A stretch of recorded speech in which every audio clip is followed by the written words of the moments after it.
Hello friends, welcome to the study with Pro Guider. Friends, हम लोग Bihar state के PYQ का सीरीज स्टार्ट कर रहे हैं, जिसमें पीवाईक्यू के साथ साथ मॉक भी हम लोग करेंगे। ठीक है, तो आज हम लोग स्टेट 2020 से स्टार्ट करते हैं। 14 सितंबर 2020, शिफ्ट 1, साइंस, विज्ञान। ठीक है, हम लोग पहले पेपर 1 कर लेते हैं। ये पेपर 1 है, ये जो है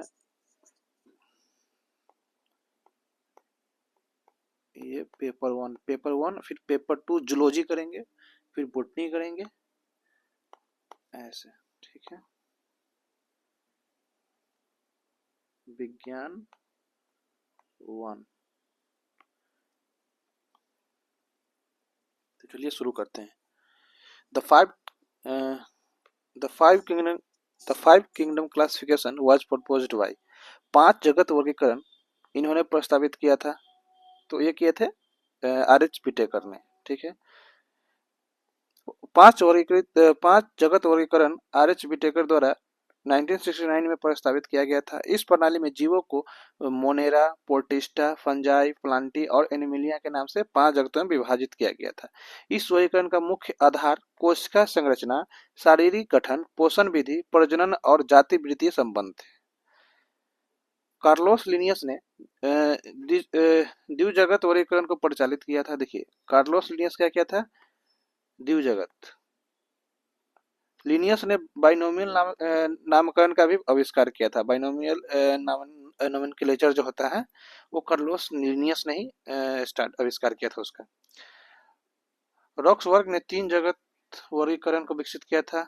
और विर्चो ने रोगों के कारण और उपचार के लिए बैक्टीरिया की भूमिका को समझाया था। विर्चो ने, रोडोल्फ विर्चो। ठीक है, ये क्या किया था? बैक्टीरिया की भूमिका को समझाया था। दूसरा, association between roots of higher plant and fungi is called. तो ये हो जाएगा माइकोरिजा। ठीक है, माइकोरिजा। उच्चतर पादपों की जड़ों तथा वह कवकों में पाए जाने वाला संबंध कहलाता है माइकोरिजा। उच्चतर पादपों की जड़ तथा कवकों में पाए जाने वाला संबंध माइकोरिजा कहलाता है। माइकोरिजा एक प्रकार का सहजीवी संबंध है जो कवक और उच्च पादपों की जड़ के बीच लाभकारी संबंध बनाता है। कवक जंतुओं का एक जाल जड़ को घेरता है और इन्हें जल और खनिजों की आपूर्ति करता है। जड़ कवक को प्रकाश संश्लेषण के द्वारा बनाए गए जैविक पदार्थों की आपूर्ति करता है। इसमें दोनों का लाभ होता है। ठीक है, ये म्यूचुअलिज्म है। लाइकेन, कवक और शैवाल के बीच एक सहजीवी संबंध है। लाइकेन क्या है? लाइकेन कवक और शैवाल के बीच में। फर्न एक प्रकार का टेरिडोफाइट पादप है जो बीजाणुओं के माध्यम से प्रजनन करता है। फर्न। बीजी या मतलब ब्लू ग्रिल अलगी जो है नीले हरे शैवाल को दर्शाता है जो एक प्रकार का मोनेरा संघ का प्रणाली है। ब्लू ग्रीन अलगी, ये क्या है? मोनेरा। ठीक है, नेक्स्ट क्वेश्चन में चलते हैं। Which of the following is a oviparous. निम्नलिखित कौन अंड परजक है? मतलब कौन जो है एग लेइंग है? एग लेइंग, आप देख लीजिए। प्लेटिपस, फ्लाइंग फॉक्स, एलिफेंट और व्हेल। प्लेटिपस एक अंड परजक है। इसमें क्या हो जाएगा? प्लेटिपस हो गया या एकिडना भी हो जाएगा। एकिडना। ठीक है, प्लेटिपस या एकिडना, ये क्या है? ओविपेरस है।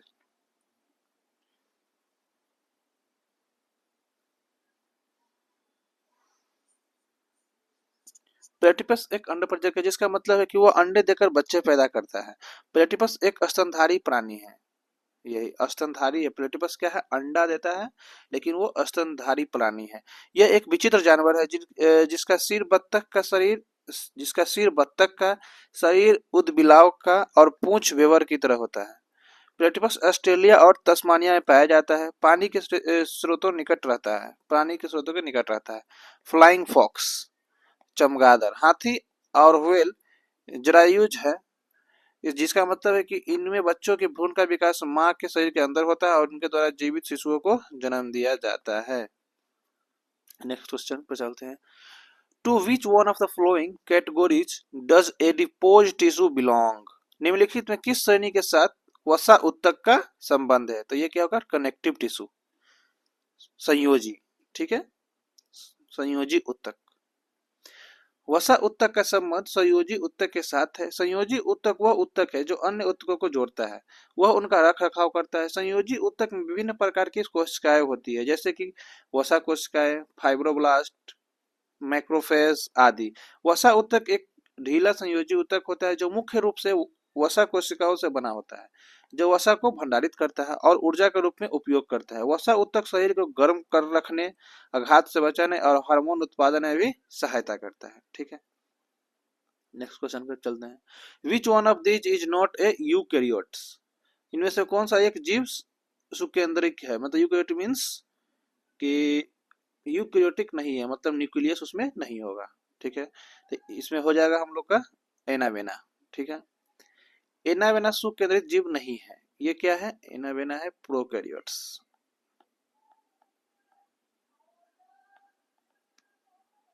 प्रोकैरियोट्स। एनावेना एक प्रकार नीला हरा सवाल है जो मोनेरा जगत हम लोग पढ़े थे, मोनेरा जगत से संबंधित है। एनावेना की कोशिका संरचना प्रोकेंद्रिक होती है। इनमें केंद्र अनुपस्थित होता है, वही केंद्रक मतलब न्यूक्लियस अनुपस्थित होता है। इनका मुख्य कारण पौधे के साथ सहजीवी संबंध बनाकर मिट्टी को नाइट्रोजन स्थिरीकरण करना है। यूग्लिना, स्पाइरोगेरा, एग्रिकस समुद्रिक जीव है जिनकी कोशिकाओं में केंद्रक होता है। ठीक है, ये जो है ये सब यूग्लिना हो गया, स्पाइरोगेरा, एग्रिकस, ये क्या है? यूकैरियोटिक जीव है। एनावेना प्रोकैरियोट से ये क्या करता है? ये नाइट्रोजन फिक्सेशन करता है। When be homogenize and tissue in an acid, the acid soluble pool represent। जब हम किसी उत्तक को एक अम्ल में डालकर समांगित करते हैं तब अम्ल में घुलनशील वह पूल निम्नलिखित में से किसका प्रतिनिधित्व करता है? तो ये करेगा साइटोप्लाज्म का। साइटोप्लाज्म का इसका देख लेते हैं हम लोग सॉल्यूशन।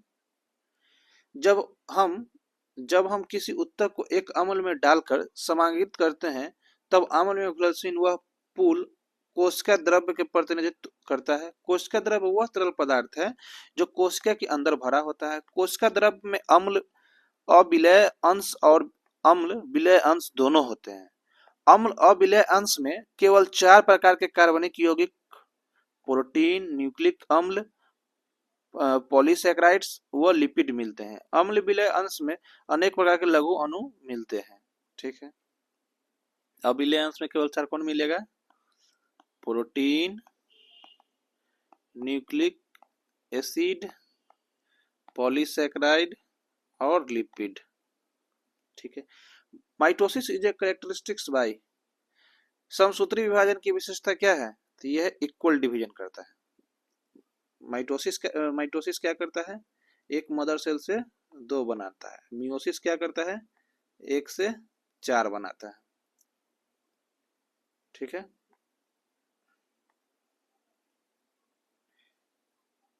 समसूत्री विभाजन की विशेषता है कि समसूत्री विभाजन एक मूल कोशिका है जो 2 समान संतति कोशिकाओं में विभाजन है।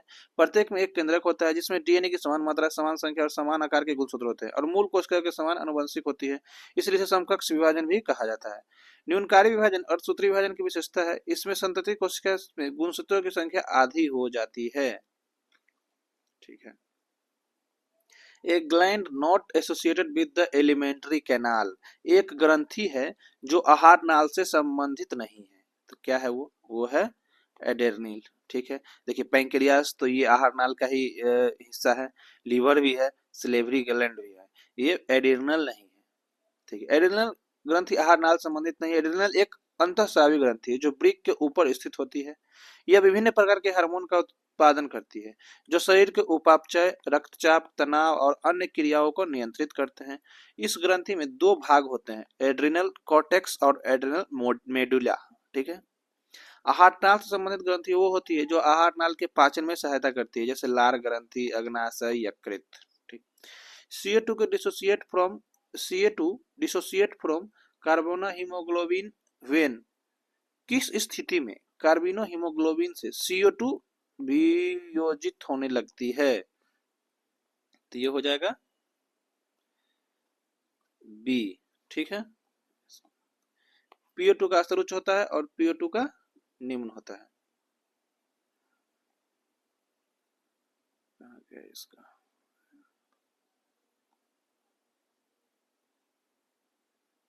हाँ, यहाँ देखिए, कार्बिनो हीमोग्लोबिन से CO2 का वियोजन फेफड़ों की कोशिकाओं में होती है, जहाँ PO2 का स्तर उच्च होता है, मतलब प्रेशर ऑफ ऑक्सीजन का उच्च होता है, और प्रेशर ऑफ कार्बन डाइऑक्साइड का स्तर निम्न होता है। इसमें रक्त में CO2 की मात्रा कम हो जाती है और ऑक्सीजन की मात्रा बढ़ जाती है। यह एक अनुकूलित प्रक्रिया है जो श्वसन के दौरान रक्त में गैसों की आदान प्रदान की संतुलित रखती है। कार्बिनो हीमोग्लोबिन हीमोग्लोबिन और कार्बन डाइऑक्साइड के एक संयुक्त रूप है।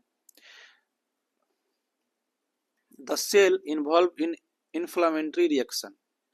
कौन से प्रकार की कोशिका शोधकारी अभिक्रिया के लिए आवश्यक है? तो यह है बेसोफिल। इन्फ्लामेटरी रिएक्शन ये क्या होता है? एलर्जी के कारण होता है। ठीक है, कहीं इन्फ्लामेशन हो गया उसे कारण। श्वेत रुधिर कोशिका ल्यूकोसाइट्स की दो मुख्य श्रेणियां आती है। उसके एक होता है कनिकाओं, एक अकनिकाओं। उदासीन रागी, क्षारक रागी और इयोसिन रागी विभिन्न प्रकार की कनिकाओं होती हैं, जबकि लिसाकानु और एकल अनुकानु है, अकनिकानु है। ये हिंदी में थोड़ा टफ हो जाता है, ठीक है, इसीलिए बेसोफिल, न्यूट्रोफिल, इसिनोफिल और लिम्फोसाइट्स हम लोग पढ़ते हैं। क्षार क्षारक रागी मीन्स वैसोफिल हिस्टामिन, सेरोटोनिन, हेपेरिन आदि का स्त्राव करते हैं और शोधकारी अभिक्रिया में शामिल होते हैं। इनमें क्षारक रंजक, एक मिनट गाइज, इसमें क्षारक रंजक कणिकाएं होती हैं। ठीक है, Which of the following is removed from our body by lungs in large amount? Which of the following is removed from our body in large amount? निम्नलिखित में से किसी एक पदार्थ का निष्कासन हमारे शरीर में के फेफड़ों द्वारा बहुत बड़ी मात्रा में किया जाता है, तो वो है CO2। CO2 बहुत बहुत मात्रा में क्या होता है? रिमूव निकलता है बॉडी से। फेफड़े श्वसन तंत्र में प्राथमिक अंग होते हैं। फेफड़ा वक्षीय कक्ष में स्थित होते हैं, जो शारीरिक रूप से एक वायुरोधी कक्ष होता है। कोशिकाओं द्वारा उत्पादित CO2 के साथ वायुमंडल से O2 के विनिमय की प्रक्रिया को आमतौर पर श्वसन के रूप में जाना जाता है। श्वसन के दौरान फेफड़ों द्वारा हमारे शरीर में CO2 और H2O के निष्कासन किया जाता है। फेफड़ों में बड़ी मात्रा में CO2 का निष्कासन करते हैं और थोड़ी मात्रा में जलवाष्प का भी निष्कासन करते हैं। इसलिए आप कभी देखिएगा, अगर अपने नाक के पास हाथ को ले जाते हैं तो रिब्स आर अटैच्ड टू क्या होता है? स्टर्नम से रिब्स अटैच्ड होता है। मानव शरीर में पसलियां सामने की ओर उरोस्थित और पीठ में वक्षीय केशुरुकाओं से जुड़ी होती है, जिससे पसली पिंजर बनता है। पसलियां घुमावदार सपाट हड्डियां होती है। पसली फेफड़ों और हृदय जैसे महत्वपूर्ण अंगों को सुरक्षा प्रदान करता है। पसलियों की कुल 12 जोड़ी होती है, जिसमें सात जोड़ियां, पहली 7 जोड़ियां टू रिब्स कहा जाता है, जिसका 3 जोड़ी फॉल्स रिब होता है और अंतिम 2 जोड़ी फ्लोटिंग रिब्स होता है। जिसे देखिए, ये क्या होता है? ऐसे होता है, ऐसे होता है, फिर ऐसे ऐसे ऐसे ऐसे ऐसे ऐसे, और लास्ट में ये जो है ये यहाँ से यहीं तक रहता है। ठीक है, फ्लोटिंग रिब्स रहता है यहीं तक जो रहता है। ठीक, द नेक्स्ट क्वेश्चन हम लोग चलते हैं। The part of internal ear responsible for hearing is, तो ये हम लोग कोकिलिया मतलब कर्णवर्त, आंतरिक कर्ण का एक भाग जिसके कारण सुनाई देता है, तो ये कोकिलिया का कारण सुनाई देता है। कर्णावर्त आंतरिक कर्ण का एक भाग है जो श्रवण के लिए उत्तरदायी है। कर्णावर्त सर्पिल आकार की कुंडलित खोखली स्थित होती है, जो श्रवण परागमन प्रक्रिया को नियंत्रित करती है। इसमें श्रवण ग्राही स्थित होती है। कर्णावर्त श्रवण संकेतों को तंत्रिका आवेगों में परिवर्तित करता है, जो फिर अफवाही तंत्रिका तंतुओं को श्रवण तंत्रिकाओं के माध्यम से मस्तिष्क तक जाता है, जहां इन्हें मस्तिष्क द्वारा ग्रहण किया जाता है और हम ध्वनि को पहचान पाते हैं। अर्धवृत्ताकार नलिका द्वितीय और गोनिका आंतरिक कर्ण के अन्य भाग हैं जो संतुलन के लिए उत्तरदायी है, बैलेंस करता है। ठीक है, कान का जो वो बाहर है वो बैलेंस करता है, उसका वर्क है। Cortisol is secreted bye, cortisol किससे स्रावित होता है? तो ये होता है एड्रेनल ग्रंथि से, एड्रेनल से। ठीक है, कोर्टिसोल एड्रेनल से स्रावित होता है। एड्रेनल ग्रंथि का एक युग्म वृक्क की ऊपरी सतह पर स्थित होता है। ग्रंथि दो अलग अलग क्षेत्रों को दर्शाती है, बाहरी मोटी वलकुट और आंतरिक पतली मध्यांश। वलकुट भाग में आगे 3 अलग अलग क्षेत्र होते हैं, बाहरी गुच्छ स्तर, मध्य पुलीय स्तर और आंतरिक जलिका स्तर। यह 3 क्षेत्र सामूहिक तौर पर कॉर्टिकॉइड्स कहे जाते हैं वाले कई हार्मोन स्रावित करते हैं, शरीर के अंदर आवश्यक गतियों को नियंत्रित करते हैं। पुलीय स्तर की कोशिका मुख्य रूप से ग्लूकोकॉर्टिकॉइड्स का स्रावित करती है जो कार्बोहाइड्रेट उपापचय में शामिल होती है।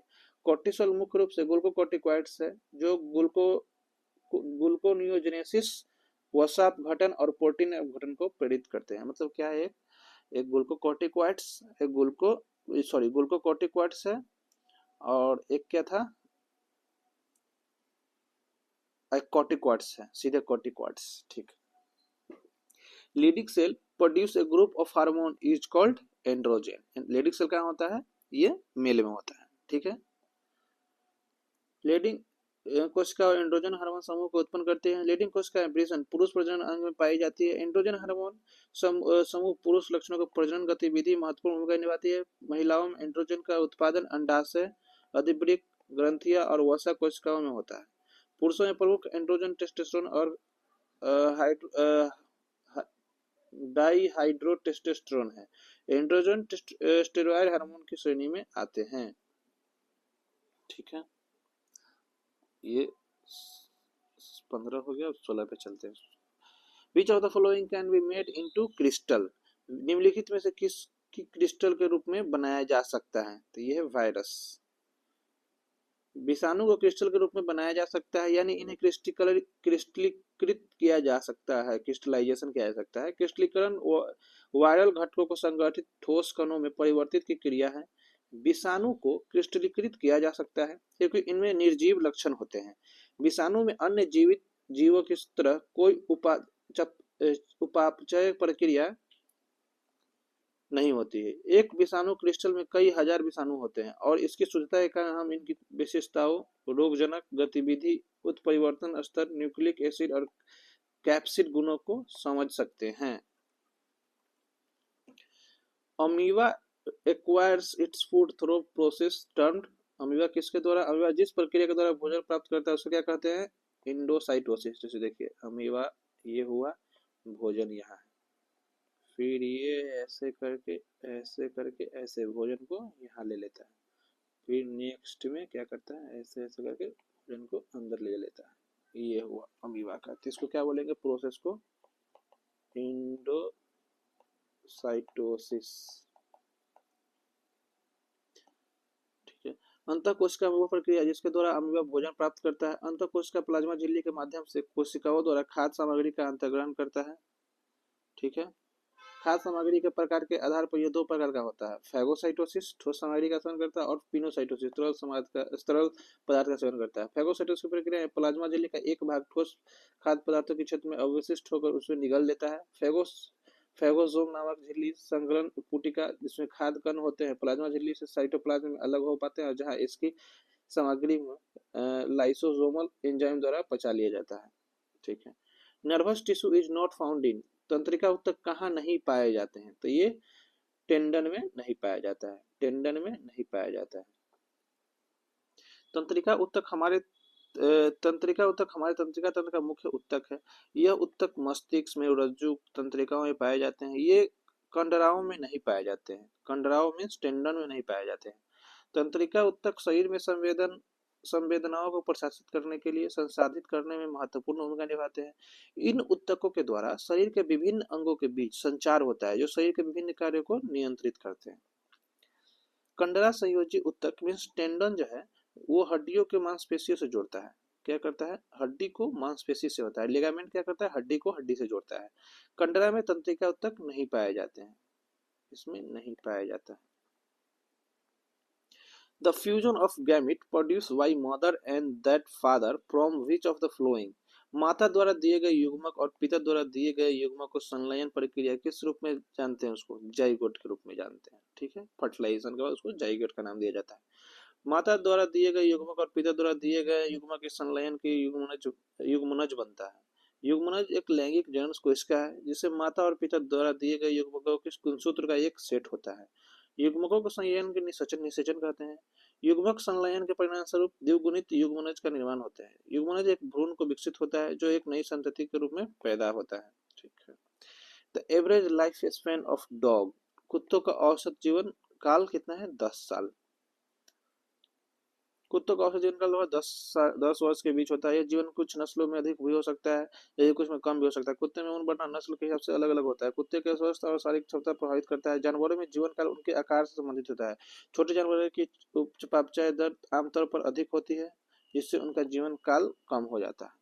लाइफ स्पेन ऑफ ओवम क्या है? 24 आवर्स। ठीक है, 24 से 48 घंटे, बाकी 24 घंटे यहाँ पे लिखा हुआ है। अंडाणु का जीवन काल 24 घंटे का होता है। यदि 24 घंटे के अंदर अंडाणु को शुक्राणु द्वारा निषेचित नहीं किया जाता है तो अंडाणु नष्ट होने लगता है। हर महीने अंडाणु अंडाशय से निकलता है और निषेचन के लिए फैलोपियन ट्यूब में चला जाता है। और यदि उस तरह अंडाणु निषेचित नहीं होता है तो वह विघटित हो जाता है और ओव्यूलेशन एक महिला के अंडाशय से फैलोपियन ट्यूब में एक अंडाणु को रिलीज करने की प्रक्रिया है।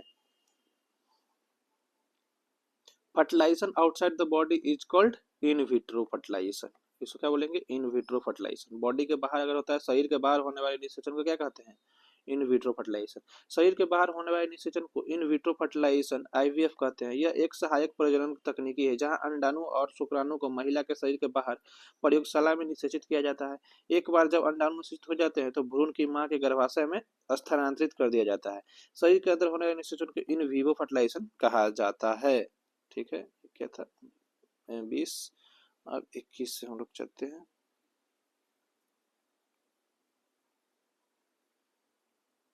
सॉरी, 22 था, 23 में। In family planning the surgical method of cutting और folding a vas deferens is called, ये हो जाएगा आपको वेजेक्टोमी। ठीक है, ये क्या होता है? ये पुरुष में होता है। ठीक है। परिवार नियोजन के लिए शुक्रवाहिनी को काटकर बांधने की विधि को शुक्रवाहिनी को काटकर बांधने की विधि को क्या कहते हैं? तो ये वेजेक्टोमी, पुरुष नसबंदी। पारिवारिक नियोजन के लिए शुक्रवाहिनी को काटकर बांधने की विधि को पुरुष नसबंदी कहते हैं। महिला नसबंदी, इसको टीवेक्टोमी बोलते हैं। एक अस्थायी गर्भ निरोधक प्रक्रिया जिसमें गर्भाशय में अंडाणु के मार्ग को अवरुद्ध करने के लिए फेलोपियन ट्यूब को काट दिया जाता है और फ्लिप कर दिया जाता है और बांध दिया जाता है। डीम ग्रंथि उच्छेदन एक या दोनों अंडाशय को शरीर से बाहर निकालने की शल्य प्रक्रिया है। वंध्याकरण कैस्ट्रेशन एक पुरुष या पशु के अंडकोशों को निकालने की प्रक्रिया है। Study of population is called, जनसंख्या का अध्ययन क्या कहलाता है? तो ये कहलाता है डेमोग्राफी। ये याद रखिएगा, इंपॉर्टेंट है। जनसंख्या के वैज्ञानिक अध्ययन को डेमोग्राफी कहा जाता है। इससे मानववादी की संख्यात्मक विश्लेषण के लिए उपयोग किया जाता है। इसमें जनसंख्या के आकार, संरचना, वितरण और जन्म, प्रवास, व्यय, वृद्धि और मृत्यु के संदर्भ में स्थानिक और कालिक परिवर्तन का अध्ययन किया जाता है। कैलोग्राफी एक लेखन कला है जिसमें अलग अलग सब तरह के कैलोग्राफी अक्षर की मदद से आकर्षण और सुंदर शब्द बनते हैं। मनोविज्ञान एक विज्ञान है। मनोविज्ञान क्या है? एक विज्ञान है जो मानसिक और व्यवहारिक जगत कार्यों को वैज्ञानिक विधियों द्वारा विस्तृत करके अध्ययन कहलाता है। बायोग्राफी एक व्यक्ति के जीवन पर चरित्र करना है। 25 फादर ऑफ जेनेटिक्स, आनुवंशिकी के पिता किसे कहते हैं? तो ये मेंडल को, ग्रेगर जॉन मेंडल को आनुवंशिकी के पिता या जनक के रूप में जाना जाता है। आनुवंशिकी जीव विज्ञान की वह शाखा है जिसके अंतर्गत आनुवंशिकता, हेरेडिटी तथा जीवों की विभिन्न वेरिएशन का अध्ययन किया जाता है। मेंडल एक जर्मन भाषी ऑस्ट्रेलियाई पादरी एवं वैज्ञानिक थे। मेंडल ने मटर के दानों पर प्रयोग के आनुवंशिक नियम के निर्धारित किए थे जिन्होंने अब मेंडलियन लॉ ऑफ इनहेरिटेंस के रूप में जाना जाता है।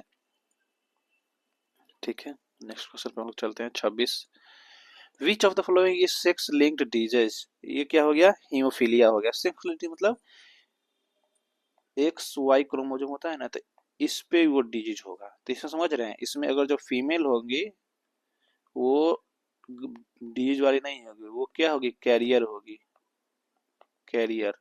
ये पुरुष जो है, पुरुष ही इससे वो होंगे ग्रसित, और वही ये बस एक से दूसरे में करेगी, और यही पुरुष से पुरुष में ही होगा। अगर मान के चलिए पुरुष होगा और फिर जो बच्चे होंगे उसमें ही होंगे। हीमोफीलिया एक लिंग संकलन रोग है जिसमें रक्त के जमने की क्षमता कम हो जाती है।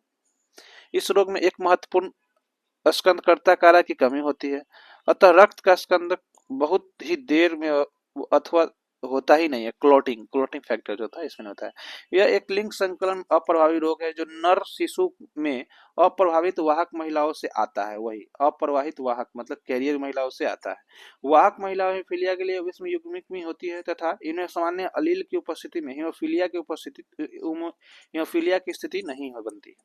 स्त्रियों की हीमोफीलिया से ग्रस्त होने की संभावना बहुत ही कम होती है, क्योंकि इस स्थिति के लिए उसकी मां का वाहक होना तथा पिता का हीमोफीलिया से ग्रसित होना आवश्यक है। ठीक है, ये डिटेल नहीं बता सकते हैं, लेकिन इसका भी उतना मतलब नहीं है। Nucleic acid is a strong acid, the cause of its acidity is called, ये फॉस्फेट के कारण होता है। ठीक है, न्यूक्लिक अम्ल एक प्रबल अम्ल है। फॉस्फेट समूह की उपस्थिति के कारण ये अम्लीय होते हैं।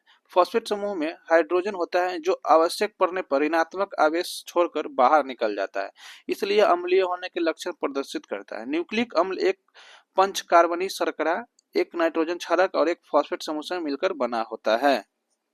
28 नंबर पर आते हैं हम लोग। विच nitrogen base is not found in DNA, DNA में क्या होता है, यूरासिल नहीं होता। ये क्या होता है, ये आरएनए में होता है। ठीक है, यूरासिल डीएनए में नहीं होता है जबकि आरएनए में होता है। यूरासिल थाइमिन का प्रतिस्थापक है। ये क्या होता है, ये थाइमिन को रिप्लेस करता है। ये थाइमिन को रिप्लेस करता है। यूरासिल थाइमिन का प्रतिस्थापक है जो आरएनए में एडेनोसिन के साथ जुड़ता है। डीएनए में 4 प्रकार के नाइट्रोजन क्षार होते हैं, एडेनिन, थाइमिन, ग्वानिन और साइटोसिन। इन्हें 2 समूह में बांटा गया है, प्यूरिन और पैरामिडिन। प्यूरिन में शामिल एडेनिन और ग्वानिन होता है, जबकि पिरामिडिन में थाइमिन, साइटोसिन और यूरासिल होता है। इसे याद कर दीजिएगा, cut the pie. Cut the pie मतलब देखिए पिरामिडिन हो गया और साइटोसिन, यूरासिल और टी से थाइमिन, हम लोग ऐसे याद किए थे, कट द पाई। ठीक है, बाकी दूसरा का तो आपको याद हो ही जाएगा, एडेनिन और ग्वानिन। जी, which of the following is a golden period of mammal, mammal का गोल्डन पीरियड कौन था, तो इसका था आपको बी, सिनोजोइक इरा। ठीक है,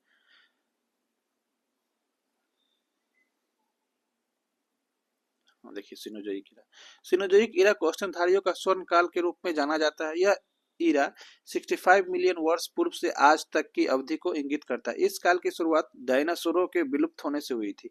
इस समय के दौरान सबसे बड़े भूमि जानवर स्तनधारी रहे हैं। मिसोजोइक की गर्म उष्णकटिबंधीय जलवायु के बाद सिनोजोइक ने स्तनधारियों को विकसित होने के लिए एक ठंडा वातावरण दिया। सिनोजोइक युग की प्रमुख घटनाएं जिनमें एक बड़े पैमाने पर विलुप्ति, स्तनधारियों का उदय, जलवायु में परिवर्तन और महाद्वीपों का अपनी वर्तमान स्थिति में आना शामिल है। डीडो क्या है, डीडो एक्सटिंक्ट स्पीसीज है। डोडो, डोडो, डोडो एक विलुप्त प्राणी है। डोडो एक ऐसा पक्षी था जो उड़ नहीं सकता था। यह पक्षी हिंद महासागर के द्वीप मॉरिशस एक स्थानीय पक्षी था। 17वीं सदी के अंत तक यह पक्षी मानव द्वारा अत्यधिक शिकार किए जाने के कारण विलुप्त हो गया, क्योंकि उड़ नहीं सकता था तो इसका कोई भी शिकार कर लेता था। दिखने में बत्तख जैसा यह पक्षी बहुत ही प्यारा हुआ करता था। डोडो को उनका यह नाम पुर्तगाली भाषा के मूर्ख शब्द से मिला था। शायद शिकारियों के पास खुद चल कर आ जाने की उनकी आदत के कारण ही उन्हें पुर्तगाली ने डोडो नाम दिया था। विच of the following protozoan disease, protozoan disease कौन है, इसमें मलेरिया प्रोटोजोअन डिजीज है। ठीक है, मलेरिया एक प्रोटोजोअन जनित रोग है जो प्लाज्मोडियम नामक प्रोटोजोआ के कारण होता है। इस रोग का प्रसार मादा एनोफिल मॉस्क्यूटो काटने से होता है। मतलब मादा एनोफिल मॉस्क्यूटो इसका क्या है, ये कैरियर है, मतलब होता है ये, और वो जिसका होता है प्लाज्मोडियम नामक प्रोटोजोआ होता है, प्लाज्मोडियम वाइवेक्स। ठीक है, हैजा, हैजा मतलब कोलेरा एक जीवाणु जनित रोग है जो विब्रियो कोलोरा नामक जीवाणु से होता है। क्षय रोग, टीबी एक जीवाणु जनित रोग है जो माइकोबैक्टीरियम ट्यूबरकुलोसिस नामक जीवाणु के कारण होता है। एड्स विषाणु जनित रोग है जो एचआईवी नामक विषाणु के कारण होता है। मतलब ये बैक्टीरियल डिजीज है, ये बैक्टीरियल है, और ये एड्स वायरस डिजीज है। वायरस ये बैक्टीरिया से होता है, ये भी बैक्टीरिया से होता है। ठीक है।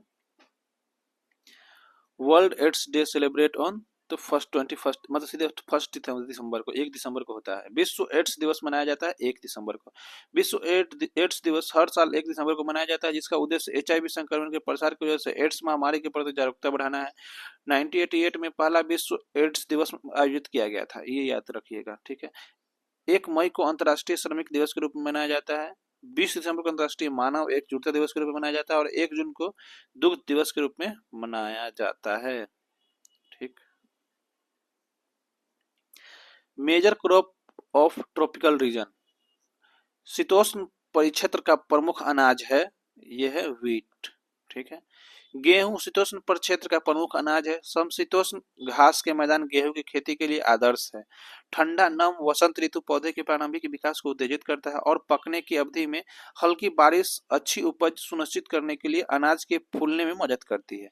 गेहूं लगभग 25 से 27 डिग्री सेल्सियस के मध्य तापमान में उगाया जाता है। इसके लिए कम मात्रा में पानी की आवश्यकता होती है।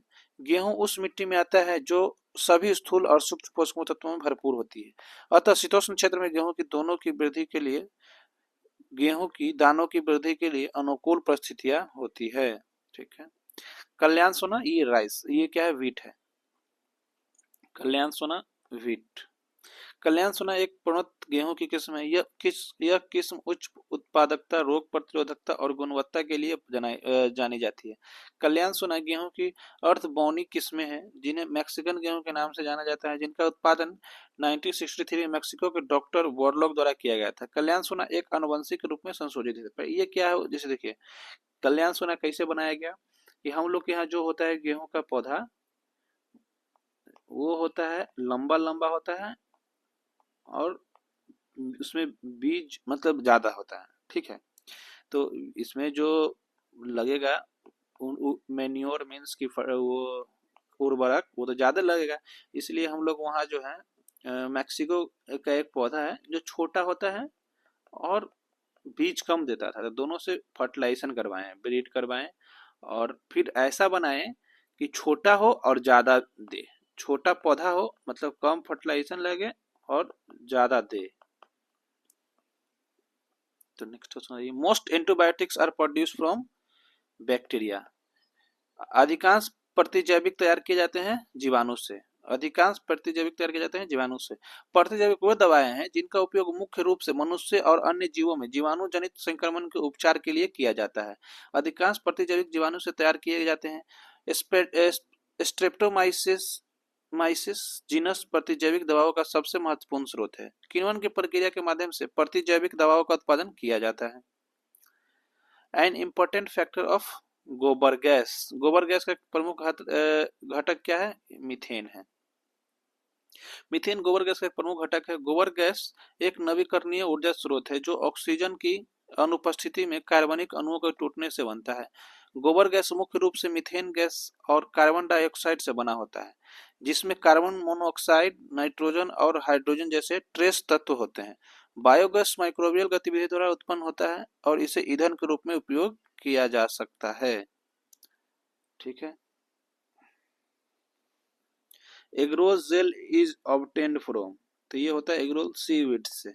एग्रोज जेल सीवीड से प्राप्त होता है। एग्रोज जेल एक प्रकार का जैविक जेल है जो समुद्री शैवाल से प्राप्त किया जाता है। एग्रोज एगर से तैयार कर एक पॉलीसैकेराइड है जो ग्रेसिलेरिया और जेलेडियम जैसे समुद्री लाल शैवाल से निकाला जाता है। इस बफर सॉल्यूशन के साथ पिघलाया जाता है और जेल इलेक्ट्रोफोरेसिस की प्रक्रिया का उपयोग करने के लिए एक प्लास्टिक ट्रे पर डाल दिया जाता है। Fungus is filtered by which enzyme, कवक को किस एंजाइम के से निस्यंदित किया जाता है, तो ये किया जाता है सेलुलोज से। कवक को सेलुलोज एंजाइम के द्वारा फिल्टर किया जाता है। सेलुलोज एंजाइम सेलुलोज की सरल शर्करा में तोड़ता है। सेलुलोज 3 एंजाइम इंडोग्लूकोनेज, एक्सोग्लूकनेज और बीटा ग्लूकोसाइडेज एक समूह है जो सेलुलोज को ग्लूकोज इकाइयों में डाई हाइड्रोलाइज करने के लिए एक साथ कार्य करते हैं। Cellulose level beta 1,4 glycosidic bond को तोड़कर सेलुलोज को अपघटन में उत्प्रेरित करता है। Cry gene prevent which crop from bollworm, ये कॉटन। क्राइजिन बॉल कृमि की किस फसल को बचाता है? कपास की फसल को। क्राइजिन कपास की फसल को बॉल कृमि से बचाता है। क्राइजिन एक जीवाणु बैसिलस थ्यूरेंजेनेसिस में पाया जाने वाला जीन है जो क्राई प्रोटीन का उत्पादन करता है। प्रोटीन क्राई 1AC और क्राई 2AB बॉलवर्म जैसे कीटों को आंत को नुकसान पहुंचाता है और उसकी मृत्यु के कारण बनता है, इसलिए कीट प्रतिरोधक बनाया जा सकता है। Which one is thiamine vitamin B1? Vitamin B1 को थियामिन बोलते हैं। थाइमिन, कौन सा थाइमिन विटामिन है? थाइमिन। थाइमिन विटामिन B1 का एक अन्य नाम है। यह एक जल घुलनशील विटामिन है। थाइमिन विभिन्न कोशिकाओं की वृद्धि कार्य में महत्वपूर्ण भूमिका निभाता है। थाइमिन के अच्छे स्रोत में अनाज, दाल, अंडे, मांस, मछली और दूध शामिल है। थाइमिन की अधिक कमी से बेरी-बेरी नामक योग हो जाता है। थाइमिन की कमी से क्या होता है? बेरी-बेरी। ठीक है। विटामिन B2 को राइबोफ्लेविन, B6 को पायरिडॉक्सिन और B12 को साइनोकोबालामिन बोलते हैं। देखिए, ये जल घुलनशील विटामिन और अघुलनशील कैसे याद रखेंगे? ADEK, ये क्या है? वसा में अघुलनशील है। ठीक है, और बाकी सब घुलनशील है। ठीक है। विच one of the clearest unit of biosphere, जैव मंडल का सबसे स्पष्ट इकाई को क्या कहते हैं? तो इसको कहते हैं ऑर्गेनिज्म। जैव मंडल में सबसे स्पष्ट इकाई को क्या कहते हैं? ऑर्गेनिज्म।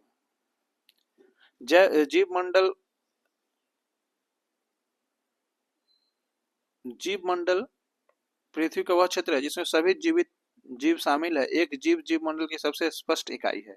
जीव मंडल का वैश्विक पारिस्थितिक तंत्र है जो जीवित जीवों और अजैविक कारकों से बना है जिनमें वे ऊर्जा और पोषक तत्व प्राप्त करते हैं। जीवों को पारिस्थितिकी की कार्यात्मक इकाई मानी जाती है। पारिस्थितिक संगठन का स्तर सबसे छोटे, सबसे बड़े व्यक्तिगत जनसंख्या, प्रजाति, समुदाय, पारिस्थितिक तंत्र, जीव मंडल है। ठीक है। Which of the following is insectivorous plant, निम्न में से कौन कीटभक्षी पौधा है? तो यह है डोरसेरा और निफेंथिस, दोनों हो जाएगा। ठीक है। डोरसेरा और निफेंथिस दोनों ही कीटभक्षी पौधे हैं जो कीट पतंगों को अपने पत्तियों में फंसाकर उनका भक्षण करते हैं। ड्रोसेरा को सनड्यूज भी कहते हैं ड्रोसेरा को, और इसकी गोल गोल पत्तियों पर चिपचिपा रस निकलता है जो कीटों को चिपका लेता है। निफेंथिस का पिंचर प्लांट या घटपर्णी पादप भी कहते हैं और इसकी पत्तियां घड़े या सुराही की तरह होता है जिनमें कीट को फंसाने वाला तरल पाया जाता है। हाइड्रिला एक जलीय पौधा है जो कीटभक्षी नहीं है। जलीय पौधा है हाइड्रिला, ये जो है। ठीक है। The trophic level of lion in forest ecosystem is T4। ठीक है। पोषण स्तर में किसी परितंत्र में ऊर्जा के प्रवाह को दर्शाता है। पोषण तंत्र के पहले स्तर T1 पर हरे पौधे होते हैं जो प्रकाश संश्लेषण के द्वारा ऊर्जा का निर्माण करते हैं। इन्हें उत्पादक कहते हैं। पोषण स्तर के दूसरे स्तर T2 पर वे जीव होते हैं जो हरे पौधे को खाते हैं। इन्हें शाकाहारी उपभोक्ता कहते हैं। पोषण स्तर के तीसरे स्तर T3 पर वे जीव होते हैं जो शाकाहारी उपभोक्ता खाते हैं। इन्हें मांसाहारी उपभोक्ता कहते हैं। पोषण स्तर के चौथे स्तर T4 पर वे जीव होते हैं जो मांसाहारी उपभोक्ता को खाते हैं और इन्हें श्रेष्ठ मांसाहारी उपभोक्ता कहते हैं। शेर वन परितंत्र में श्रेष्ठ मांसाहारी उपभोक्ता है, इसलिए वो पोषण स्तर के T4 पर आते हैं। नेक्स्ट क्वेश्चन में चलते हैं। Two factor of ecosystem are biotic और एबायोटिक। परिस्थिति तंत्र के दो घटक होते हैं, जैविक और अजैविक। परिस्थिति तंत्र में जीवित जीवों का एक समुदाय और उनके पर्यावरण के निर्जीव घटकों के समन्वय होता है। जैविक घटक में उत्पादन, उपभोक्ता और अपघटन शामिल होते हैं। अजैविक घटक में मृदा, जल, वायु, प्रकाश, ऊर्जा और अन्य अकार्बनिक पदार्थ शामिल होते हैं। ठीक है। और जैविक और अजैविक कारक दो कारकों से जुड़े होते हैं। पारिस्थितिक तंत्र के माध्यम से ऊर्जा का प्रवाह और पारिस्थितिक तंत्र के भीतर पोषक तत्वों का चक्रण। Sundarban national garden is located in, Sundarban राष्ट्रीय उद्यान स्थित है, तो यह है वेस्ट बंगाल में। ठीक है।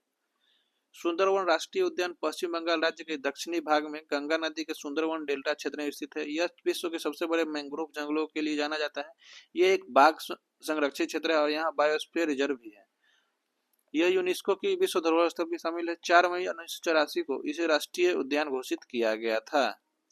चिपको मूवमेंट वाज हेल्ड इन, चिपको आंदोलन चलाया गया था उत्तराखंड में। ठीक है, चिपको आंदोलन एक पर्यावरण रक्षा का आंदोलन था जो वनों की कटाई को रोकने के लिए उत्तराखंड के गांवों में शुरू हुआ। यह आंदोलन तत्कालीन उत्तर प्रदेश के चमोली जिले के सन 1975 में प्रारंभ हुआ और एक दशक के अंदर यह पूरे उत्तराखंड के क्षेत्र में फैल गया। इस आंदोलन का मुख्य उद्देश्य व्यवसाय के लिए हो रही वनों की कटाई को रोकना था और इसे रोकने के लिए महिलाओं वृक्षों से चिपककर खड़ी हो गई थी। इस आंदोलन के नेतृत्व सुंदरलाल बहुगुणा, चंडी प्रसाद भट्ट, गौरा देवी और अन्य लोगों ने किया था। Earth summit was held in this year, पृथ्वी सम्मेलन किस वर्ष आयोजित हुआ था? ये हुआ था 1992 में। पृथ्वी सम्मेलन या रियो सम्मेलन पर्यावरण और विकास के संयुक्त राष्ट्र सम्मेलन यूएनसीईडी के नाम से भी जाना जाता है। यह सम्मेलन रियो डी जेनेरियो ब्राजील के 3 जून से 14 जून 1992 तक आयोजित किया गया था। इस सम्मेलन में 172 देशों के प्रतिनिधियों, हजारों स्वयंसेवी संगठन और अनेक बहुराष्ट्रीय निगमों ने भाग लिया था। इस सम्मेलन का मुख्य उद्देश्य पृथ्वी के संरक्षण, परिस्थिति विकास के लिए एक वैश्विक एजेंडा बनाना था। इस सम्मेलन में पर्यावरण की रक्षा के लिए एक संधि पर सहमति बनी जिसे United Nations framework convention on climate change के या यूएनएफसीसीसी कहते हैं। Minimata disease caused by, Minimata disease किससे होता है? तो ये होता है मिथाइल मर्क्यूरी से, मर्क्यूरी से होता है। मिनीमाता रोग होता है मिथाइल मरकरी द्वारा। ठीक है, मिनीमाता रोग एक तंत्रिका संबंधी बीमारी है जो मिथाइल मरकरी के विषाक्तता के कारण होता है। मिथाइल मरकरी दूषित मछली और शंख, एक प्रकार का जीव, खाने के शरीर में प्रवेश करता है। तो इसके लक्षण गतिभंग, शून्यता, मांसपेशियों में कमजोरी और कोमा शामिल है। मिनीमाता रोग पहली बार 1956 में जापान के कुमामोटो प्रांत के मिनीमाता शहर में खोजा गया था, इसलिए इसे मिनीमाता डिजीज के नाम से लोग जाना जाता है। Ozone layer is found in stratosphere में पाया जाता है। ओजोन पृथ्वी के वायुमंडल के एक परत है जिसमें ओजोन गैस की संघनता अपेक्षाकृत अधिक होती है। यह परत पृथ्वी के सूर्य की हानिकारक पराबैंगनी किरणों से बचाती है। ओजोन का अधिकांश भाग, करीब 90%, समताप मंडल स्ट्रेटोस्फीयर की निचली परत से 15 से 30 किलोमीटर के बीच पाया जाता है। समताप मंडल की सीमा 10 से 17 किलोमीटर के ऊपर से 50 किलोमीटर तक होती है। इस क्षेत्र की ओजोन को सामान्यतः हम ओजोन परत कहते हैं। The female reproductive part of flower is called gynoecium और एंड्रोसियम क्या होता है? मेल फ्लावर पार्ट होता है। पुष्प के मादा जनन अंग को जयांग कहते हैं। जयांग में अंडाशय, वर्तिकाग्र और वर्तिकाग्र शामिल होते हैं। अंडाशय में बीजांड होते हैं जिनमें मादा युग्मक या अंड कोशिकाएं होती है। वर्तिकाग्र परागकणों को ग्रहण करता है। पुमंग, परागकोश और पुंकेसर पुष्प के नर जनन अंग भाग है। पुमंग पुष्प का नर जनन अंग है जिसमें एक या अधिक पुंकेसर होते हैं। पुंकेसर पराग उत्पन्न करते हैं जो पौधे के नर युग्मक होते हैं। परागकोश पुंकेसर का वो भाग है जिसमें पराग कोशिकाएं बनती है। The pollination is simal take place by, सेमल में किसके द्वारा परागकण होता है?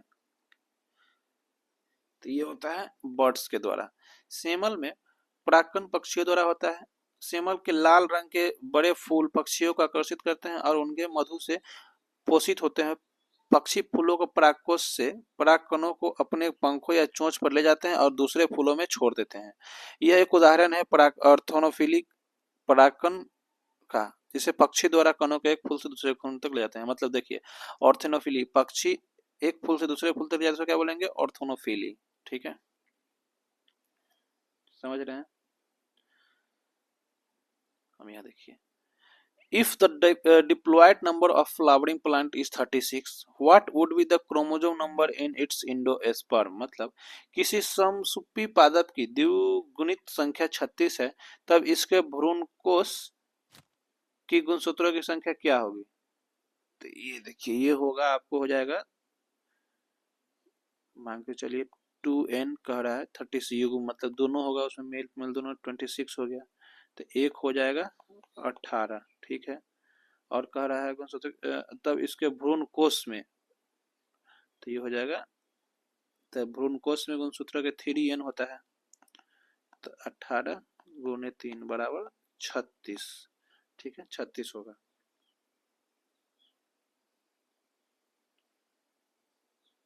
अठारह 54, सॉरी 18 3 54, सॉरी 54 होगा। ये सी।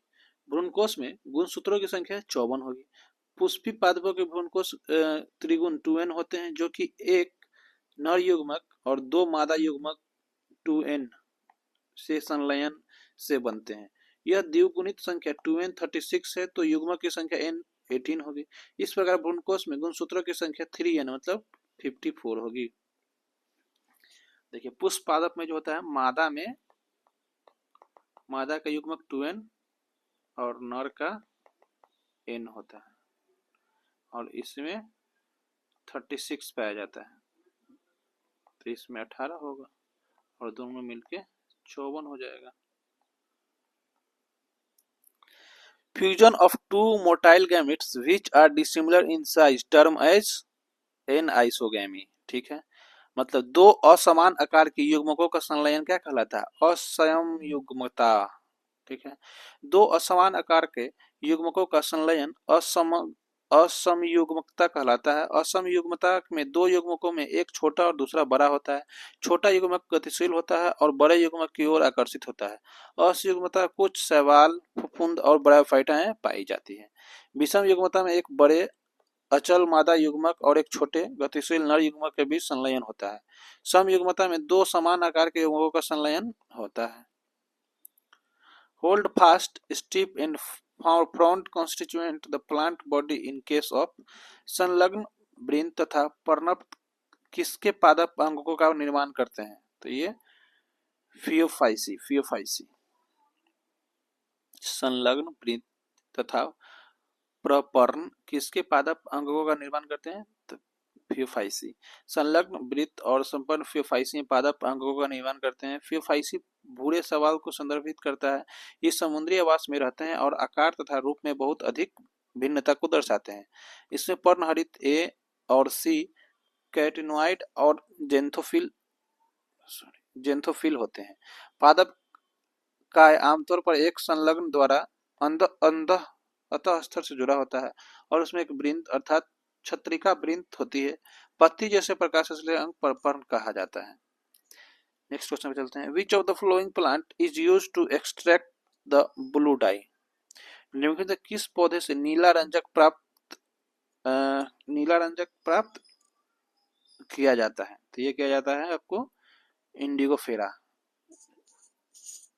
ये तो सब लोग ही जान रहे होंगे लगभग। इंडिगोफेरा एक प्रकार का पौधा है जिसका वैज्ञानिक नाम इंडिगोफेरा टिक्टोरिया है। इस पौधे की पत्तियों और फलियों से एक नीला रंजक प्राप्त किया जाता है जिसे इंडिगो कहते हैं।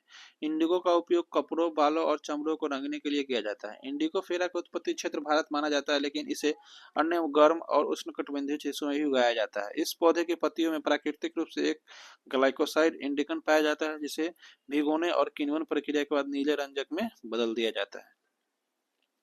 Endosperm, a product of double fertilization in angiosperm, is absent in the seed of। आवृतबीजी पादपों में द्विनिषेचन से भ्रूणपोष का निर्माण होता है। यह भ्रूणपोष किसके बीजों में नहीं होता है? तो यह ऑर्किड्स में नहीं होता है।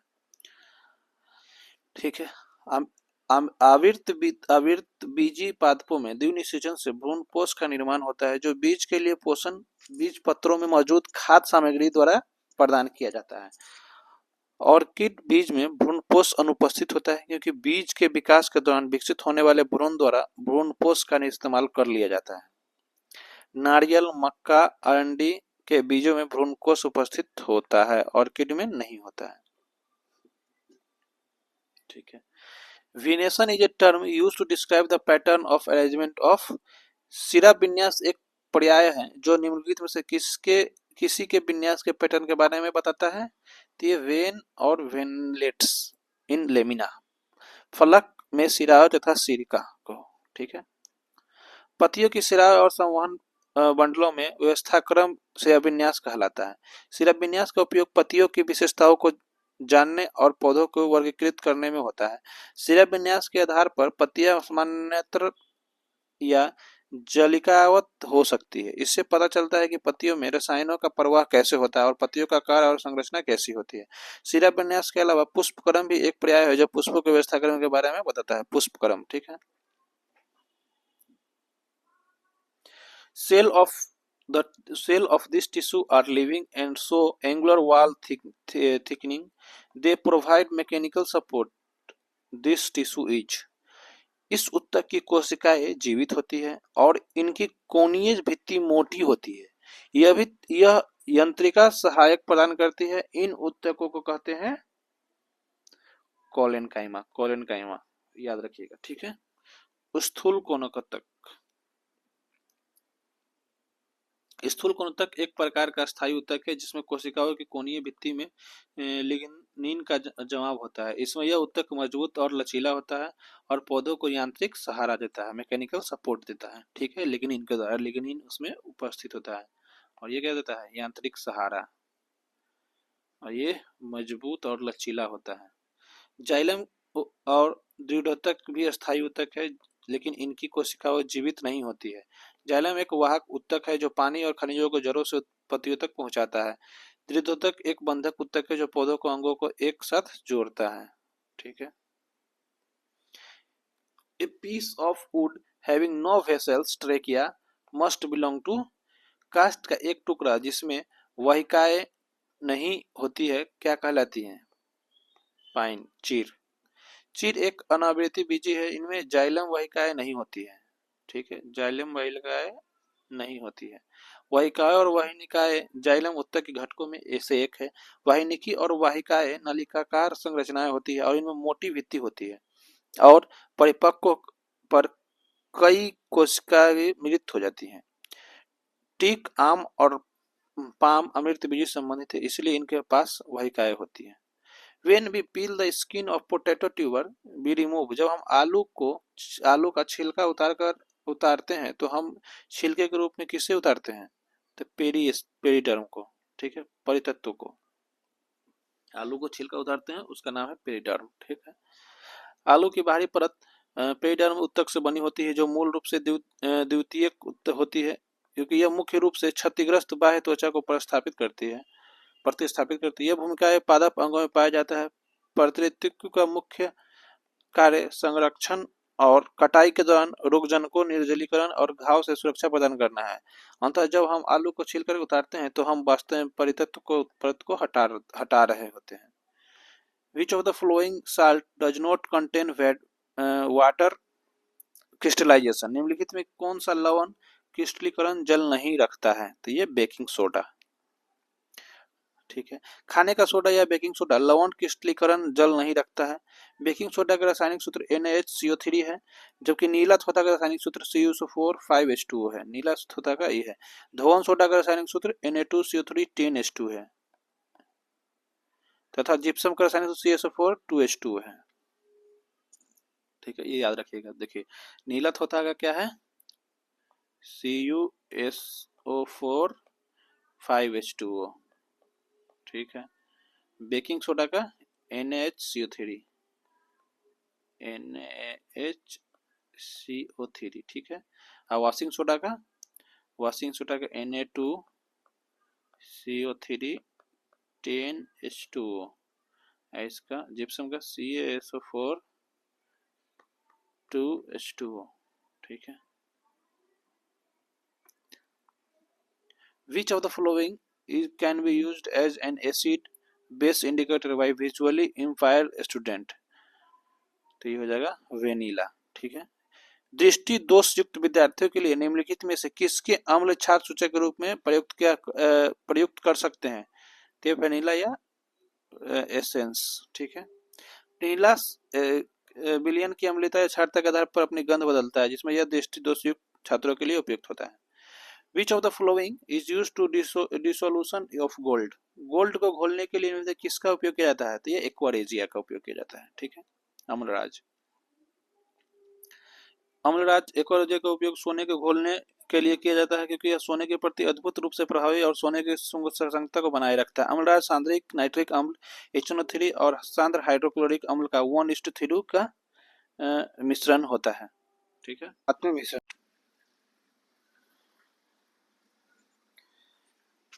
अम्लराज सांद्र नाइट्रिक अम्ल HNO3 और सांद्र हाइड्रोक्लोरिक अम्ल का 1:3 के अनुपात में मिश्रण है। मतलब HNO3 1 रहेगा रेशियो में और हाइड्रोक्लोरिक अम्ल जो है वो 3 रहेगा।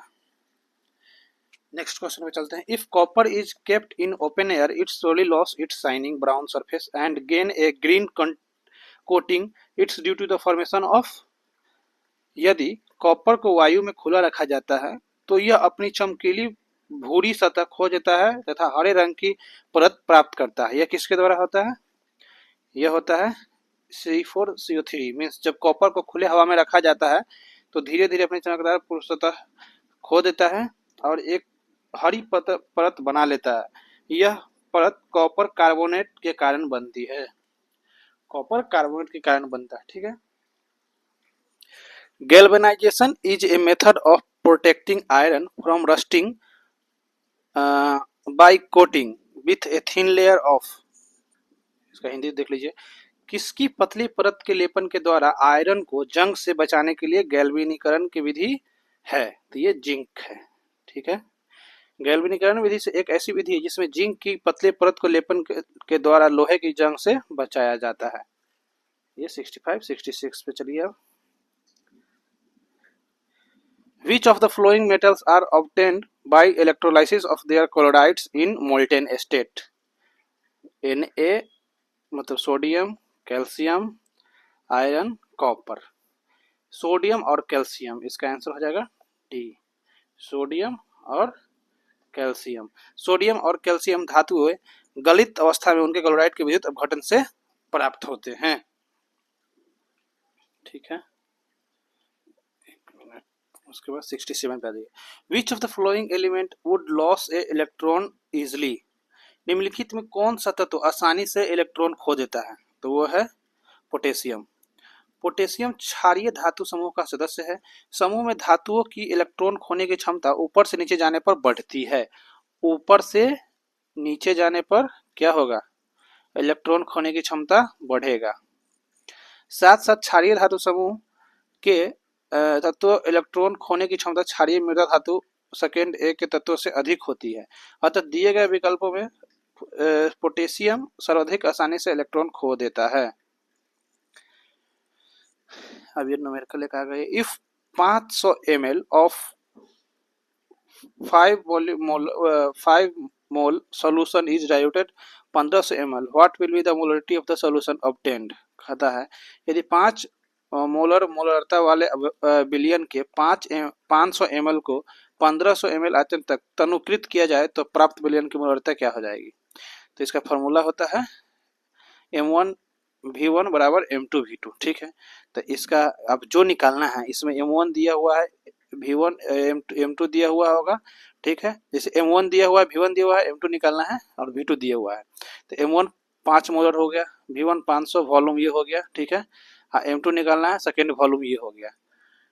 तो इसका देख लीजिए M2 बराबर 500 5 गुने 500 बटे 1500 तो 5/3 मतलब 1.66 मोल हो जाएगा। ये को नेक्स्ट क्वेश्चन आ जाइए। 1 mole of oxygen gas as STP is equal to, ST पर 1 मोल ऑक्सीजन गैस बराबर होता है।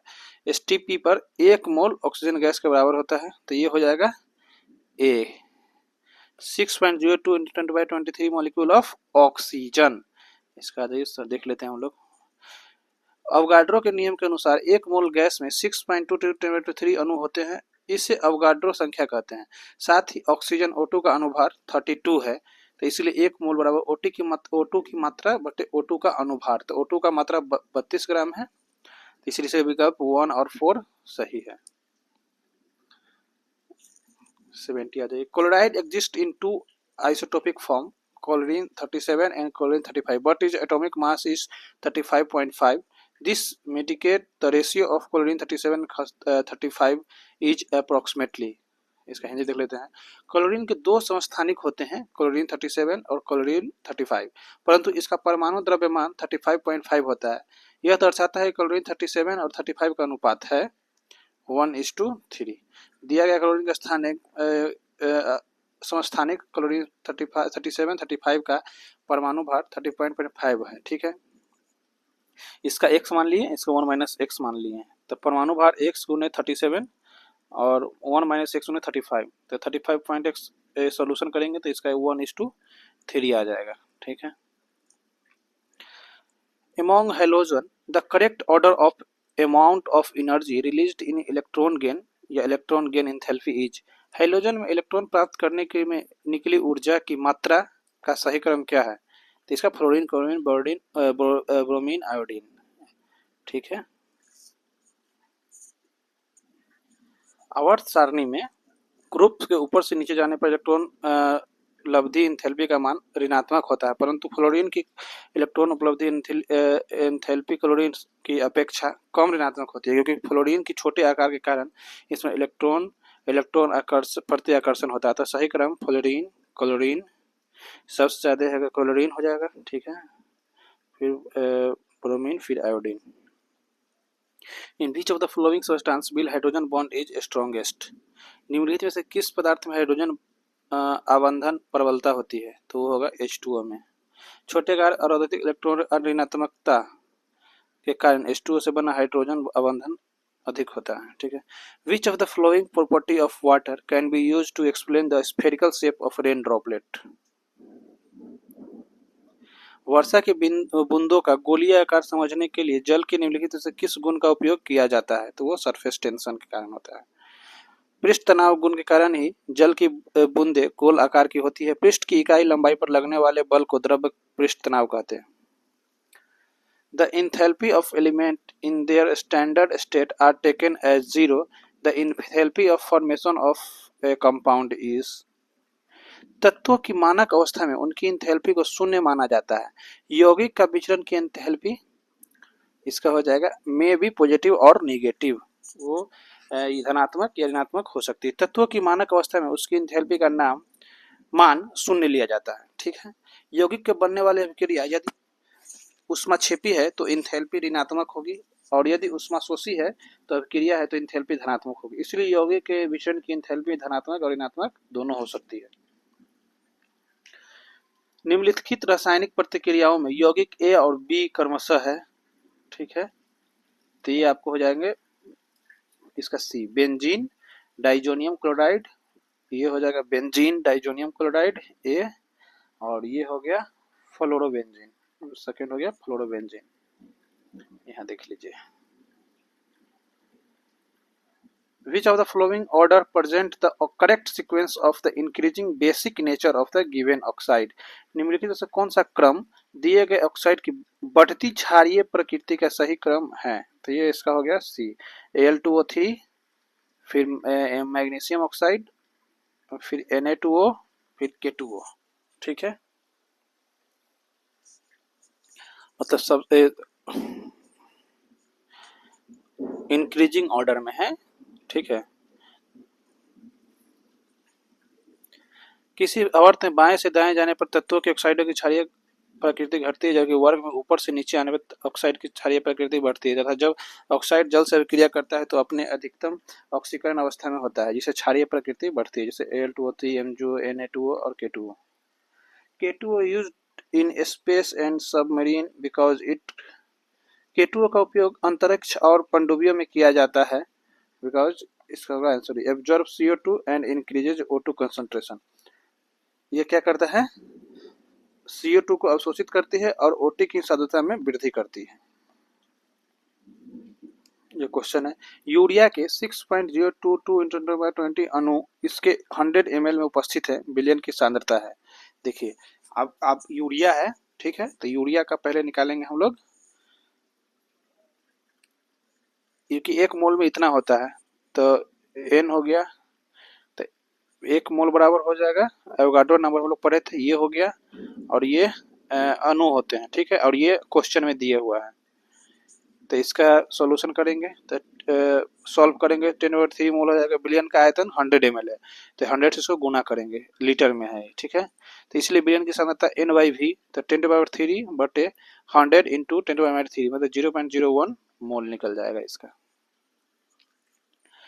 The standard of EMF for the cell reaction Zn plus Cu2 plus Cu plus Zn2 plus is 1:10 volt at 25 degrees Celsius. The EMF of the cell reaction when 0.1 mole copper 2 plus and 0.1 mole zinc 2 plus solution are used to 25 degree Celsius. कह रहा है cell अभिक्रिया zinc plus copper 2 plus को copper plus zinc plus 2 का 25 degree Celsius मानक पर EMF 1.10 volt है। ठीक है, इलेक्ट्रोमोटिव फोर्स होता है इसका। जब 0.1 मोल कॉपर 2 प्लस और 0.1 मोल जिंक 2 प्लस सेल विनियन को 25 डिग्री सेल्सियस उपयोग किए गए जाते तो सेल की अभिक्रिया का ईएमएफ होगा। इसका देख लीजिए क्या होगा, यहाँ देख लीजिए ये फार्मूला होता है। ठीक है, इस पे ये एक बार देख लीजिएगा। ठीक है, In which of the following compound an element exhibit two different oxidation state? निम्नलिखित यौगिक में से किसमें कोई तत्व दो ऑक्सीकरण अवस्थाएं दर्शाता है? तो इसका हो गया NH4NO3। ठीक है, NH4NO3 में नाइट्रोजन तत्व की दो ऑक्सीकरण अवस्थाएं +5 +3 -3 है। साथ ही अन्य विकल्प में किसी भी तत्व की पुनरावृत्ति नहीं है। Which of the following hydrides is electron precise hydride? निम्नलिखित से कौन सा हाइड्राइड इलेक्ट्रॉन परिशुद्ध हाइड्राइड्स है? तो ये हो गया CH4। एक इलेक्ट्रॉन परिशुद्ध हाइड्राइड वह होता है जिसमें हाइड्राइड द्वारा प्रदान किए गए इलेक्ट्रॉनों की कुल संख्या केंद्रित परमाणु के बैलेंस का संयोजी कक्षा में इलेक्ट्रॉन की सही मात्रा को भरने के लिए पर्याप्त होती है। CH4 एक ऐसा उदाहरण है जो इलेक्ट्रॉन की परिशुद्ध हाइड्राइड है। ठीक है, which of the carbonate given below is unstable in air and it kept in CO2 atmosphere to avoid decomposition? नीचे दिए गए कार्बोनेटों में से कौन सा कार्बोनेट वायु में अस्थायी होता है और जिसे अपघटन बचाने के लिए CO2 को वायुमंडल में रखा जाता है? तो ये हो जाएगा BeCO3। बेरिलियम कार्बोनेट को हवा में अस्थायी है जिसे अपघटन से बचाने के लिए कार्बन डाइऑक्साइड के अनुमंडल में रखा जाता है, beryllium carbonate. Boric acid is acid because it's molecule, boric अम्ल एक मॉलिक्यूल है क्योंकि इसमें इसके अणु जल से OH लेकर प्रोटॉन निकाल देता है, बोरिक एसिड।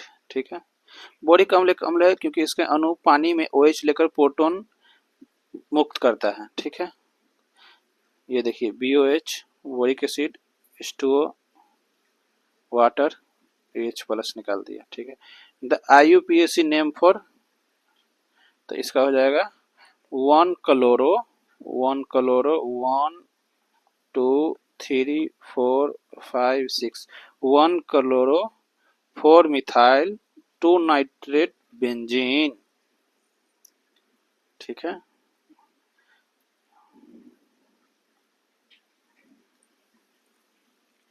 ये देख लीजिए एक निश्चित ताप पर CH4 बनाने के लिए डेल्टा F U का मान -393 kg मोल इनवर्स है, तो डेल्टा F H- का मान होगा। अब ये देख लीजिए इसका आंसर है less than delta F U minus. अब ये देख लीजिए इसका ये प्रोसेस है। ठीक है,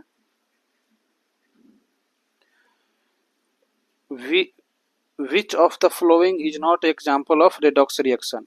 निम्नलिखित में से कौन सा अभिक्रिया रेडॉक्स अभिक्रिया का उदाहरण नहीं है? रेडॉक्स मतलब क्या है? जिसमें ऑक्सीडेशन और रिडक्शन दोनों हो। तो आप देख लीजिए किसी में ऑक्सीडेशन और रिडक्शन दोनों होता है, तो इसका आंसर हो जाएगा BaCl2 + H2SO4। ठीक है, तो BaSO4 और 2HCl।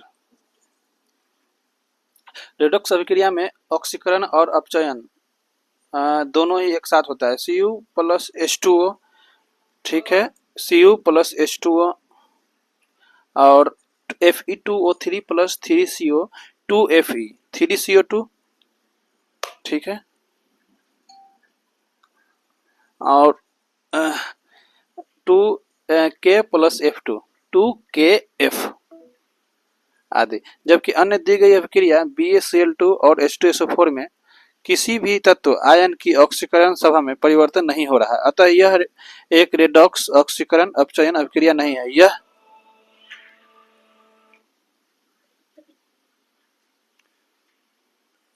ठीक है, यह एक उभय विस्थापन अभिक्रिया है। The oxide that gives H2O2 on treatment with dilute H2SO4 is, मतलब वह ऑक्साइड जो तनु H2SO4 से क्रिया करने पर H2O2 देता है वो है BaO2 8H2O प्लस O2। देखिए जब बोरियम हाइड्रोक्साइड डाइऑक्साइड को तनु सल्फ्यूरिक अम्ल में H2SO4 से क्रिया कराई जाती है तो हाइड्रोजन पेरोक्साइड और बोरियम सल्फेट निर्गित होता है। ठीक। Which of the following is not an antacid, मतलब कह रहा है निम्न में से कौन सा एक एंटा एसिड नहीं है, तो इसका हो जाएगा टर्बियम। ठीक है, टर्बियम Z65 होता है। ये श्रेणी परमाणु क्रमांक 89 से 102 तक के तत्व होते हैं, जबकि टर्बियम का परमाणु क्रमांक 65 है, तो एक्टिनाइड श्रेणी का तत्व नहीं है। टर्बियम 65 लेंथेनाइड श्रेणी का तत्व है। Which of the following is the most reactive, इसमें से निम्न में से कौन सा सबसे अधिक क्रियाशील है, तो ये होगा ये ICl आयोडीन क्लोराइड सबसे अधिक क्रियाशील है।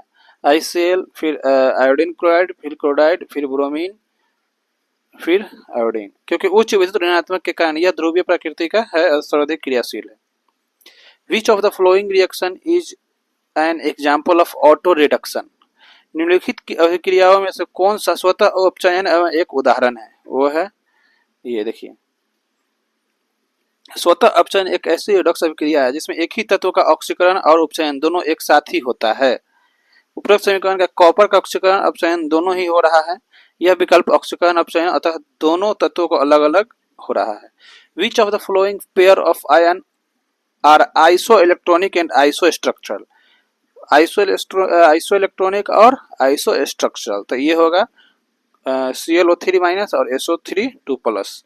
सल्फाइड आयन, यहाँ पर सल्फर का 6 इलेक्ट्रॉन और प्रत्येक ऑक्सीजन के 6 इलेक्ट्रॉनों का योगदान है एवं 2 ऋणात्मक आवेश होने के कारण 2 इलेक्ट्रॉन भी जुड़ेंगे, इसलिए कुल इलेक्ट्रॉन 6 + 2 × 3 + 2 बराबर 6 18 और 6 + 2 26 इलेक्ट्रॉन हो जाएगा। ठीक है। ClO3 क्लोरेट आयन, इसमें क्लोरीन के 7 इलेक्ट्रॉन हैं और प्रत्येक ऑक्सीजन के 6 इलेक्ट्रॉन तथा एक ऋण आवेश के कारण एक अन्य इलेक्ट्रॉन जुड़ेगा इसके कारण। ठीक है, तो ये भी 26 हो जाएगा। इस प्रकार ClO3 में इलेक्ट्रॉनों की संख्या 26 इलेक्ट्रॉन है और इस प्रकार SO3 और SO3 2 माइनस और ClO3 का युग्मक सम इलेक्ट्रॉनिक और सम संरचनात्मक है। The coordination of number of CO and Al is इतना COCl En के whole twice और Cl and K3 Al C2O4 के whole thrice respectively are ethane नहीं इथेन होगा, इथेन है, इथेन 1,2 डायमाइन। ठीक है, तो ये इसका आंसर हो जाएगा, आपको यहाँ पर देख लीजिए D. The major product of the following reaction is, निम्नलिखित का मुख्य उत्पादक कौन सा है, इसका मुख्य उत्पादक हो जाएगा CH3 CH2 C double bond CH। ठीक, उपरोक्त अभिक्रिया प्रबल क्षार KOH और NaNH2 और द्रव अमोनिया के संपर्क में हो रही है। 1,2 डाइब्रोइथेन की प्रबल क्षार के साथ अभिक्रिया कराने पर विलोपन अभिक्रिया फिलिमिनेशन होती है, इसमें एल्काइन बनती है अतः अभियुक्त अभिक्रिया मुख्य उत्पादन CH3 CH2 C triple bond H है, ट्रिपल बॉन्ड होगा यहाँ पर। ठीक है। Which of the following is not a semi synthetic polymer, निम्नलिखित में कौन सा अर्ध संश्लेषित बहुलक नहीं है, तो ये इसको हो जाएगा सिस पॉली आइसोप्रीन, सिस पॉली आइसोप्रीन। निम्न में कौन सा अर्ध संश्लेषित बहुलक नहीं है, सिस पॉली आइसोप्रीन एक अर्ध संश्लेषित बहुलक नहीं है। सेलुलोज नाइट्रेट, सेलुलोज एसीटेट और वल्केनाइज्ड रबर, क्रमश सेलुलोज मुख्यतः सेलुलोज और प्राकृतिक रबर से बने अर्ध संश्लेषित बहुलक हैं। ठीक है। Which of the following carbohydrates are branched polymer of glucose, निम्न में से कौन से कार्बोहाइड्रेट ग्लूकोज के शाखा की बहुलक है, तो वो है एमाइलोपेक्टिन। एमाइलोपेक्टिन पादपों में पाए जाने वाले अल्फा ग्लूकोज इकाइयों से बना एक जल में अघुलनशील पॉलीसैकेराइड और उच्च शाखित बहुलक है। इसका कार्य पौधे में ऊर्जा स्रोत के रूप में बाद में उपयोग के लिए ग्लूकोज को संग्रहित करना है। ठीक है। निम्नलिखित में कौन सा यौगिक जो RNA में पाया जाता है, तो ये पाया जाता है इसमें। आरएनए से तात्पर्य राइबो न्यूक्लिक अम्ल है जो हमारे शरीर में प्रोटीन की संश्लेषण मदद करता है। आरएनए में साइटोकाइनिन, ग्वानिन, एडेनिन और यूरासिल होते हैं। ठीक है। Which of the following reagent would not be good choice for reducing an aryl nitro compound to an amine? Aryl nitro यौगिक के उपचयन द्वारा एमीन में परिवर्तित करने के लिए इनमें से कौन सा अभिकर्मक का चयन करना अच्छा नहीं होगा? तो AlI-AlH4 इन ईथर। ईथर में AlI-AL4 अभिकर्मक का चयन एरियल नाइट्रो यौगिक के उपचयन द्वारा एमीन में परिवर्तित करने के लिए चयन करना अच्छा नहीं है, क्योंकि इस अभिकर्मक के द्वारा डाइएंजियोबेंजीन उत्पाद बन जाता है। Which of the following should be most volatile? निम्नलिखित तो कौन सा सर्वाधिक वाष्पशील होना चाहिए? तो इसका हो जाएगा ये CH3 वाष्पीकरण यौगिक के साथ मध्य अंतर आणविक बलों पर निर्भर करती है। विकल्प CH3 एक तृतीय श्रेणी के एमीन है, जो अर्थात इस एमीन में हाइड्रोजन बंध नाइट्रोजन के साथ NH नहीं है। परिणामस्वरूप यह सबसे अधिक वाष्पशील वोलेटाइल होगा। कंपाउंड ए और C in the following reaction are. निम्नलिखित प्रक्रियाओं में क्रम ए और सी क्या है? तो इसका हो जाएगा पोजिशनल आइसोमर। ये हो जाएगा पोजिशनल आइसोमर। ठीक है। ये देखिए, एक आदर्श गैस 1 × 10⁵ नैनोमीटर टू इनवर्स के नियत दाब के विरुद्ध 300 केल्विन पर 1 × 10⁻³ मीटर क्यूब से 1 × 10⁻⁻² मीटर क्यूब आयतन तक फैलती है। क्रिया का कार्य काम क्या होगा? अब इसका देख लीजिए फॉर्मूला। आदर्श गैस इसी दाब के विरुद्ध कार्य करती है, इसलिए कार्य ऋणात्मक होगा। आयतन, इसका वॉल्यूम इतना दिया है, तो इसको पहले हम लिख लेंगे मीटर में। फिर आयतन V2 यहाँ दिए हुआ है। आयतन में अंतर डेल्टा V, मतलब V2 माइनस V1, ये कर लेंगे तो ये डेल्टा V मेरा निकल जाएगा। और प्रेशर दिए हुआ है। क्या गया कार्य? W बराबर -P dV, -P 1 × 10⁻⁵ इंटू 0.009 बराबर -900 जूल आंसर। ठीक है।